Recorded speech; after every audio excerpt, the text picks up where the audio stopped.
వస్తున్నావా? స్తోత్రం. ఓ హిజ్కియా, దేవుడి మాట చెప్పమన్నాడు. స్తోత్రం కలిగినగా. ఇదిగో నువ్వు మరణం కాబోతున్నావట. నువ్వు మరణం కాబోతున్నావు.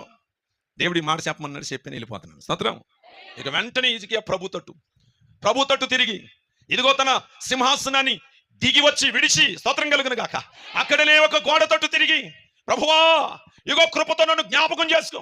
నేను నీ ఎదుటి ఎలా ప్రవర్తించాను, ఎలా యథార్థత కలిగి నడుచుకున్నాను, ఇదిగో నన్ను కృపతో జ్ఞాపకము చేసుకొని నా యందు కనికరము చూపమని ప్రభుని వేడు. యెషయా ఇదిగో ఆ అంతఃపురం యొక్క ముఖద్వారము తాటకమనిపే యెషయాతో ప్రభు మాట్లాడు. ఓ యెషయా ఆగు. ఇదేటయ్యా, ఇప్పుడేగా ఇల్లు చెప్పమన్నావు, చెప్పాను, మళ్ళీ ఆగంటావే? ఇదిగో వెళ్ళు, నా సేవకుడితో చెప్పు, నీకు మరలా ఆయుష్ను పొడిగించాను, నీకు ఇంకా ఆయుష్ను పొడిగించాను, 15 సంవత్సరాల ఆయుష్ని పొడిగి. దేవునికి మహిమ కలుగునుగా. గట్టిగా చేతులెత్తి స్తోత్రం చెప్పు.